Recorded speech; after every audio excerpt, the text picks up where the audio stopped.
شیطانی آیات یا شیطانی الہام یہ بالکل واہی قصہ ہے، اس کی کوئی حقیقت نہیں ہے۔ جب آپ سورہ نجم کو پڑھیں گے تو سورہ اگل کر پھینک دیتی ہے، قصہ واہی، سند واہی، بے معنی ساری کی ساری بات۔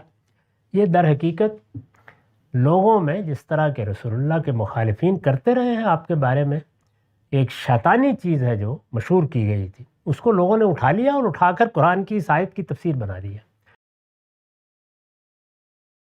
قرآن مجید کے بارے میں یہ بہت اچھی طرح سے جان لینا چاہیے کہ اس کی صنف کیا ہے۔ یعنی جس وقت ہم کسی کلام کا مطالعہ کرتے ہیں تو سب سے پہلے اس کی صنف متعین کرتے ہیں، یہ بہت ضروری ہے۔ مثلا میرا ایک عزیز مجھ سے چھوٹی عمر میں، یعنی ابھی یونیورسٹی میں پڑھتا ہے، چند روز پہلے یہ پوچھ رہا تھا کہ میں فلاں شاعر کا دیوان یا اس کی کتاب خرید کے لایا ہوں، تو اس کتاب میں بہت سی منظومات ہیں۔ ظاہر ہے شاعر کی کتاب ہے تو اس میں نظمیں غزلیں ہی ہوں گی، وہ غزلوں کی کتاب تھی۔ میں نے کہا کہ عجیب بات ہے، پوری کتاب میں کسی نظم پر اس کا عنوان نہیں لکھا ہوا۔ معاف کیجیے، اب یہ کیا چیز ہے کہ ایک بچہ ہے، اس کو یہ تعارف نہیں ہے کہ نظم کی یہ وہ صنف ہے جس میں عنوان نہیں لکھا جاتا۔ ظاہر میں دیکھا جائے تو بات بڑی معقول ہے کہ یہ کس طرح کی منظومات ہیں جو بلا عنوان ہے۔ لوگ پوچھتے ہیں نا بعض اوقات کہ قرآن مجید کی بعض صورتوں کے نام ہی نہیں ہے، تو اس نے مجھ سے یہی سوال کیا۔ تو صنف کو متعین کرنا بڑا ضروری ہے۔ کیا قرآن شاعری کی صنف میں ہے؟ ہرگز نہیں۔ قرآن مجید نے اس کی خود تردید کر دی ہے۔ یہ فرمایا ہے کہ شاعری ایک فن ہے، اس فن کے ماہرین دنیا میں پیدا ہوتے رہتے ہیں، یہ پیغمبروں کے شایان شان ہی نہیں۔ یعنی اس کے الفاظ یہ ہیں کہ وَمَا عَلَّمْنَهُ الشِّعْرَ وَمَا يَنبَغِي لَهُ، ہم نے اپنے پیغمبر کو شاعری سکھائی ہی نہیں۔ لوگ کہتے تھے نا کہ یہ شاعر ہے، کیونکہ قرآن مجید کو دیکھ کر بظاہر یہی لگتا تھا کہ قوافی بھی ہیں اور آہنگ بھی ہے اور موسیقی بھی ہے، تو وہ کہتے تھے کہ یہ شاعر ہے۔ تو قرآن نے کہا کہ ہم نے تو اپنے پیغمبر کو یہ چیز سکھائی ہی نہیں، اور پیغمبر تلمیذ الرحمن ہوتا ہے، یہ صلاحیت تو ہم نے ودیت کرنی تھی، ہم نے یہ صلاحیت اس کے اندر پیدا ہی نہیں کی۔ اور اس کے بعد اگلا جملہ بہت اہم ہے، وما ینبغی لہو، پیغمبر کی ہستی کے یہ شایان شان ہی نہیں ہے۔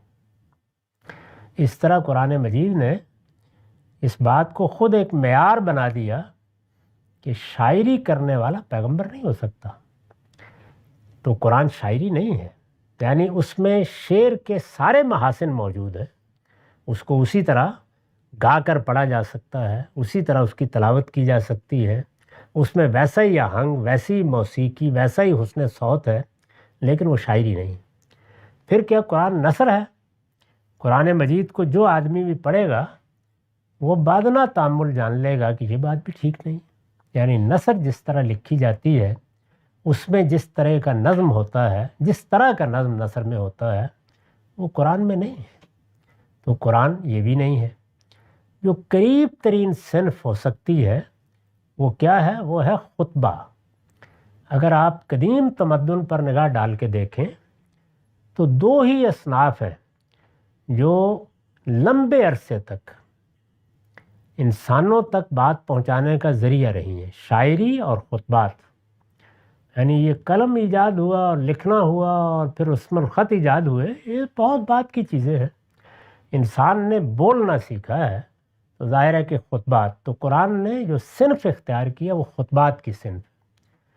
خطبات کی صنف میں کچھ چیزیں ایسی ہیں جس سے مانوس ہونا چاہیے۔ جیسے مجھے بتانا پڑا عزیز کو کہ ہمارے ہاں غزل کی صنف میں کوئی عنوان نہیں ہوتا، اور غزل کی صنف میں ہر شعر اپنی جگہ انڈیپینڈنٹ ہوتا ہے، یعنی اس میں ضروری نہیں ہے کہ ایک ہی مضمون چلا آ رہا ہو۔ تو خطبات کی صنف کے بھی بعض خاص پہلو ہیں، وہ قرآن مجید کو پڑھنے والوں کو ہمیشہ ملحوظ رکھنے چاہیے۔ اسی بنا پر میں نے بارہا توجہ دلائی ہے کہ قرآن اصلاً سننے کی کتاب ہے۔ یہ جو ہمارے ہاں روایت قائم ہوئی کہ قرآن یاد کیا لوگوں نے، دنیا میں کسی کتاب کے ساتھ یہ معاملہ نہیں ہوا، یہ آپ سے آپ ہونا شروع ہو گیا، اس لیے کہ صحابہ کرام جو قرآن کے اولین مخاطب ہیں وہ اس کے نازل ہوتے ہی سمجھ گئے کہ یہ صنف ایسی ہے کہ ہم اس کو پڑھیں گے تو یہ مؤثر ہوتی ہے۔ چنانچہ موجودہ زمانے میں یہ اللہ کا بڑا کرم ہوا ہے کہ قرآن مجید کا ترجمہ، خود قرآن مجید وہ بہت اچھا پڑھنے والوں سے سننا ممکن ہو گیا ہے۔ تو آپ سن کے دیکھیے، آپ کو اندازہ ہوگا کہ زمین آسمان کا فرق واقع ہو جاتا ہے۔ اسی طریقے سے قرآن مجید میں جب کوئی بات کی جاتی ہے تو خطبات کا اسلوب ہے، خطبات کے اسلوب میں بعض اوقات ایسا ہوتا ہے کہ طویل جملہ ہے معترضہ آ جاتے ہیں۔ اسی طرح سے استدراک کی، استثناء کی بعض صورتیں بہت طویل ہو جاتی ہیں، اس میں زیادہ تر لوگوں کو مسائل پیش آئے۔ اگر قرآن مجید کے 10-15 مقامات ہیں جن کو بالکل متعین کر کے لوگوں کے سامنے رکھا جائے، جس میں بڑے معاملات ہوئے ہیں یا بڑے اختلافات ہوئے ہیں، ان سب میں یہی چیز ہے، یعنی اس میں کوئی بڑا طویل جملہ معترضہ آ گیا ہے، لوگ اس کو نہیں سمجھ سکے، یا ایک بڑا استدراک آ گیا ہے، اس کو لوگ نہیں سمجھ سکے۔ مثال کے طور پر قرآن مجید میں ایک آیت ہے جس میں سیدنا مسیح کے بارے میں یہ آیا ہے کہ ان من اہل الکتاب الا لیؤمنن بہ قبل موتہ۔ سیدنا مسیح کے بارے میں نے اس لیے کہا کہ قریب میں ان کا ذکر ہے، لیکن اصلاً وہ سیدنا مسیح کے بارے میں نہیں ہے، وہ قرآن اور رسالت مآب کے بارے میں ہے۔ درمیان میں ایک بڑا لمبا جملہ معترضہ ہے جو خطبات میں ہم بغیر تکلف کے بولتے ہیں، اس کو لوگ نہیں سمجھ سکے۔ تو اس میں اگر آپ دیکھیں تو بڑی عجیب و غریب قسم کی بحثیں اس میں لوگوں نے کی ہیں۔ اسی طرح میراث کی آیات میں یہ ہوا ہے کہ ایک ایسا استدراک آ گیا ہے جس کو لوگ اس طرح نہیں سمجھ سکے جیسے ان کو سمجھنا چاہیے تھا۔ درحال کہ چھوٹے جملوں میں استدراک، استثناء، یہ ایسی عام چیزیں ہیں کہ کوئی آدمی بھی یہ احمقانہ بحث نہیں کرے گا کہ استدراک سے پہلے کسی لفظ کا یا اس کے مدعا کا حق ادا ہونا چاہیے، کبھی کرے گا ہی نہیں یہ بحث۔ لیکن استدراک چونکہ لمبا ہو گیا ہے تو بعض لوگوں کے لیے وہ گرفت میں لینا مشکل ہو جاتا ہے۔ تو یہ وہ مشکلات ہیں۔ ان مشکلات میں اور دوسری جگہوں پر بھی پھر صحابہ کرام کی طرف ظاہر ہے لوگوں نے سب سے پہلے رجوع کیا ہے، یعنی اگر کوئی چیز ان کو سمجھنے میں دقت ہوئی ہے تب بھی رجوع کیا ہے۔ اور جب صحابہ کرام نے رسول اللہ کے بعد اپنے حلقے قائم کیے، یعنی ان میں سے جو علماء تھے جیسے عبداللہ بن عباس ہیں، بڑے عالم ہیں، صحابہ کی جماعت میں سب سے بڑے عالم وہی ہے، اسی طرح عبداللہ بن عمر ہے، اسی طرح عبداللہ بن مسعود ہے۔ ان لوگوں نے اپنے کچھ درس کے حلقے قائم کیے ہیں رسول اللہ کے فوراً بعد، تو ان میں لوگوں نے ان سے قرآن پڑھا ہے۔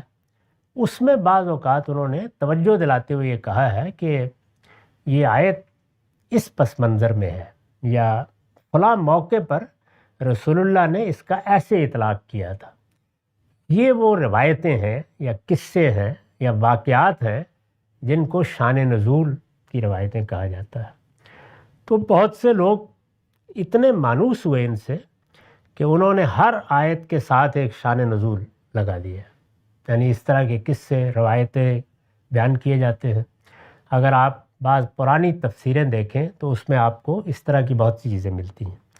اس آیت کے ساتھ بھی ایک قصہ لگا دیا گیا ہے، وہ قصہ یہ ہے کہ رسالت مآب صلی اللہ علیہ وسلم حرم میں کھڑے ہوئے قرآن پڑھ کر سنا رہے تھے۔ ظاہر ہے کہ یہ دوسرا مرحلہ ہے، پہلے مرحلے میں تو حضور کا طریقہ یہ تھا کہ آپ انفرادی ملاقات کرتے تھے یا کسی کو کسی دعوت میں بلا لیا، خود آپ بہت اچھی دعوتیں آپ نے کی ہیں اور اس میں آپ اپنے خاندان کے لوگوں کو، قریبی لوگوں کو، دوستوں کو بلا لیتے تھے۔ بلکہ سیرت کی روایات میں آتا ہے کہ لوگ کہتے تھے کہ محمد کے ہاں کھانا بہت اچھا ہوتا ہے، شوق سے آ بھی جاتے تھے۔ تو اس میں آپ نے لوگوں کو دعوت پیش کی، انذار کیا، خبردار کیا۔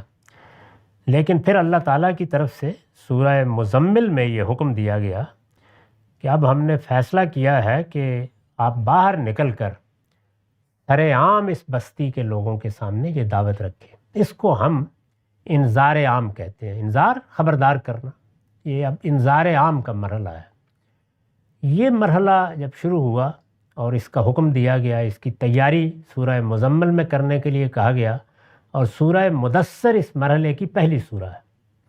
یعنی جس طرح نزول قرآن میں پہلی سورہ فاتحہ ہے، اور اس مرحلے کی یعنی جب یہ مرحلہ مکمل ہو گیا، میں نے متعین کر کے بتا دیا ہے کہ اس میں 6 صورتیں ہیں جو پہلے مرحلے میں نازل ہوئی ہیں۔ پھر ہدایت فرمائی گئی کہ تیاری کریں، انا سنلقی علیک قولا ثقیلا، ہم ایک بڑی بھاری ذمہ داری آپ پر ڈالنے والے ہیں۔ اس کی تیاری کے لیے تہجد کی نماز کا حکم دیا گیا ہے سورہ مزمل میں، اور اس کے ساتھ پھر فوراً بعد سورہ مدثر ہے۔ وہ شروع یہاں سے ہوتی ہے کہ یا ایھا المدثر قم فانذر، اٹھو اور اب انذار عام کرو۔ تو یہ جو انذار عام کا مرحلہ ہے، اس میں پھر آپ نے اپنی قوم کو صفا کی پہاڑی پر بلا کے بھی دعوت پہنچائی، حرم میں بھی، اور دعوت پہنچانے کا طریقہ یہی تھا کہ 2-4 تعارف کے جملے بولنے کے بعد آپ قرآن پڑھتے تھے۔ تو یہ بتایا جاتا ہے اس روایت کے مطابق کہ رسول اللہ صلی اللہ علیہ وسلم سورہ نجم پڑھ رہے تھے۔ سورہ نجم قرآن کی ایک مختصر سورہ ہے نسبتاً، لیکن چھوٹی نہیں ہے، وہ آپ پڑھ رہے تھے، اور اس سورہ کو پڑھتے ہوئے ایک مقام ہے جہاں پر بعض بتوں کا ذکر آیا ہے، لات کا، عزا کا، ان کا ذکر آیا ہے، وہ منات الثالثۃ الاخری، اور جو بڑے بت ہیں نا، لات، منات، عزا، ان کے بارے میں اللہ تعالیٰ نے ارشاد فرمایا ہے کہ ان کی کوئی حقیقت نہیں ہے۔ اب بات یہ ہو رہی ہے کہ ان کی کوئی حقیقت نہیں ہے، تو اس کے بعد یہ قصہ یہ ہے کہ رسول اللہ کی زبان سے یہ الفاظ نکلے کہ یہ بڑی بلند پایہ دیویاں ہیں، ان سے بڑی امیدیں وابستہ کی جاتی ہیں۔ یہ جملے آپ کی زبان سے اسی طریقے سے بتایا جاتا ہے کہ نکلے، تو قریش بڑے خوش ہو گئے کہ یہ تو غیر معمولی معاملہ ہو گیا ہمارے ساتھ، آج تو انہوں نے ہماری دیوی دیوتاؤں کی تعریف بھی کر دی اور یہ سب بھی کر دیا۔ تو یہ در حقیقت وہ شیطانی القاء ہے، یعنی جو آپ پر اس روایت کے بقول قرآن پڑھتے ہوئے ہوا، اس آیت میں اس کا ذکر ہے۔ یہ عام طور پر قصہ ہے جو سنایا جاتا ہے، اسی پر سلمان رشدی نے اپنی وہ مشہور کتاب لکھی ہے، یہی قصہ ہے کہ اس میں تفصیل کے ساتھ بیان کیا، معاف کیجیے۔ تو شیطانی آیات یا شیطانی الہام یہ بالکل واہی قصہ ہے، اس کی کوئی حقیقت نہیں ہے۔ جب آپ سورہ نجم کو پڑھیں گے تو سورہ اگل کر پھینک دیتی ہے، لیکن یہ ہو گیا۔ اب یہ ہو گیا تو اس قصے نے محض قصے کی بنیاد پر تو کھڑا نہیں ہونا تھا، یہ بڑا مشکل ہے، یعنی ایک ایسی بات کیسے لوگوں میں عام ہو۔ تو پھر یہ آیت تختہ مشق بنی ہے، اور اس میں لوگوں نے یہ کہا کہ یہ جو الفاظ آئے ہیں الا اذا تمنا، یہ اصل میں اس تلاوت کے بارے میں ہے، اور تلاوت کے معنی بھی تمنا کے لفظ میں داخل کر دیے ہیں۔ تو گویا ان کے نزدیک آیت کا ترجمہ یہ ہے کہ ہم نے اے پیغمبر تم سے پہلے جو رسول اور جو نبی بھی بھیجا ہے، اس کے ساتھ یہی معاملہ پیش آیا کہ اس نے جب بھی تلاوت کی شیطان اس کی تلاوت میں حائل ہو گیا۔ تو گویا یہ آیت ہے جو اصل میں موضوع بن گئی ہے۔ تو میں نے اس لیے یہ ساری بات آپ کو سنا دی کہ بالکل بے حقیقت قصہ ہے۔ اگر اس قصے پر قصے کی حیثیت سے بہت اچھے طریقے سے تحقیقی اسلوب میں تنقید دیکھنی ہو تو سب سے اچھی، سب سے مفصل تنقید اس پر مولانا سید ابوالعلا صاحب مودودی نے اپنی کتاب اور تفسیر تفہیم القرآن میں کی۔ قصہ واہی، سند واہی، بے معنی ساری کی ساری بات، یہ در حقیقت لوگوں میں جس طرح کے رسول اللہ کے مخالفین کرتے رہے ہیں آپ کے بارے میں، ایک شیطانی چیز ہے جو مشہور کی گئی تھی، اس کو لوگوں نے اٹھا لیا اور اٹھا کر قرآن کی اس آیت کی تفسیر بنا دیا۔ تو یہ قصہ ذہن میں رکھیے، اس سے زیادہ اس وقت اس پر بات کرنی ممکن نہیں ہے۔ بہرحال یہ بالکل غلط ترجمہ کیا گیا ہے، تو صحیح مفہوم کیا ہے وہ سن لیجئے۔ ہم نے اے پیغمبر تم سے پہلے جو رسول اور جو نبی بھی بھیجا ہے، اس کے ساتھ یہی معاملہ آیا کہ اس نے جب بھی کوئی تمنا کی، لفظ قرآن مجید کا یہ ہے، اور یہ معروف لفظ ہے عربی زبان کا، اس کا ترجمہ تلاوت کیا ہی نہیں جا سکتا۔ الا اذا تمنا، اس نے جب بھی کوئی تمنا کی، تمنا کی سے کیا مراد ہے؟ میں نے وضاحت کی ہے، نبی کی تمنا ظاہر ہے کہ یہی ہو سکتی ہے کہ اس کی مسائی برابر ہو، یعنی وہ ایک دعوت لے کے اٹھا ہے تو یہی تمنا کرے گا نا کہ اللہ تعالیٰ اس کو فروغ دے، یہ کامیاب ہو، لوگ اس کی جانب متوجہ ہوں، دنیا اس کو مانے، یہی تمنا کرے گا۔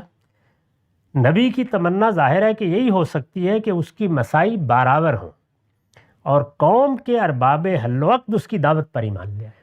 اس تمنا کا ذکر قرآن مجید کے دوسرے مقامات پر، یعنی میں اگر محض حافظے سے بیان کروں تو 10 مقامات ہیں جہاں پر ہوا ہے۔ حضور کے دل میں یہ تمنا پیدا ہوتی تھی، یہ لوگ میری بات مان لیں، قوم کے لیڈر میری بات سن لیں، یہ طائف کے لوگ جو بڑے بڑے لوگ ہیں وہ اس کو قبول کر لیں۔ یہ سب معاملات قرآن میں زیر بحث آئے ہیں، روایتوں میں بھی زیر بحث ہے۔ تو تمنا یہی تمنا ہے۔ میں نے پچھلی نشست میں بتایا تھا کہ کس طرح اسی تمنا کا ظہور ہوا، اور ایک نابینا جب آپ کی مجلس میں آیا، نابینا صحابی بڑے جلیل القدر صحابی ہیں، تو اللہ تعالیٰ کی طرف سے آپ کو بڑے سخت لب و لہجے میں توجہ دلائی گئی۔ یہ تمنا ہے جو یہاں زیر بحث ہے۔ چنانچہ وہ یعنی نبی ہر صبح اس آرزو کے ساتھ اٹھتا ہے کہ آج کسی عتبہ، کسی مغیرہ، کسی عمر یا عمر کو اللہ ضرور یہ سعادت عطا فرمائے گا کہ وہ اس کی دعوت کو قبول کر لے۔ یہ تمنا کس داعی کے ذہن میں پیدا نہیں ہوتی، کس پیغام پہنچانے والے کے دل میں پیدا نہیں ہوتی؟